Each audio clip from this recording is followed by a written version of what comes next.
Жеті лақ. Ертеде бір ешкінің 7 лағы болыпты. Біреуі қара, қалғандары ақ лақ екен. Орманға баруға жиналған ешкі лақтарын шақырып алып, ақылын айтады. Шырақтарым, ешкімге есік ашпаңдар. Орманда қасқыр жүр.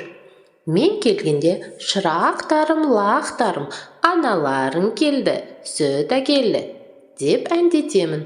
Осы кезде терезе сыртында тұрған қасқыр оның сөзін естіп қалады. Ешкі кетісімен қасқыр есікті қағып, өзінің жуан даусымен оның әнін айта бастайды. Бірақ лақтар оның даусы бөтен дауыс екенін біліп, есікті ашпайды. Қасқыр саудагерге барып, бор сатып алады. Бордың бір кесегін жегенде даусы аздап жіңішкереді. Осы дауыспен ән айтып еді, лақтар тағы алданбады. Қасқыр ұстаға барып, өзіне тамақ жасатып алды. Даусы ешкінің сияқты жіңішке болып шықты. Бірақ жаңа дауыстың да көмегі болмады. Лақтар аяғын көріп қойып, ашпай қойды.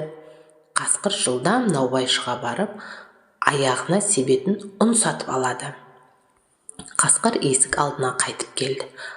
Ақ аяқты лақтарға көрсете созып тұрып, ән басты. Шырақтарым, лақтарым, аналарың келді, сүт әкелді. Қорықпаңдар, есік ашыңдар. Лақтар сеніп, есік ашты. Қасқыр үйге кіріп келгенде лақтар жан-жаққа қашып, тығылып қалды. Қасқыр олардың бәрін де тауып жеп қойды. Тек біреуін ғана байқаймай қалды. Ол сағаттың артына тығылған еді. Қарны тойған қасқыр ағаш көлеңкесіне жата кетіп, ұйқыға кірісті. Ұзамай ешкі үйіне оралды. Есікті итерсе, есік ашық тұр. Ешкі үйге кіріп, лақтарын шақырды. Аман қалған лақ қарсы шығып, болған жағдайды айтып береді. Ешкі мен лағы үйдің артына шығып қараса, қасқыр көгалда шалқасынан түсіп, қорылдап жатыр екен. Ешкі мүйізімен қасқырдың қарнын жарып жібергенде 6 лақ шыға келеді. Бәрі де аман есен. Ешкі мен лақтардың қуанышында шек болмады. Қасқыр оянбай тұрғанда ешкі оның қарнын таспен толтырып, қайта тігіп қояды.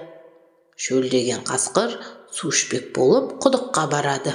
Сол кезде ішінде ауыр тастар оны төмен тартып, қасқыр құдыққа құлады да батып кетті.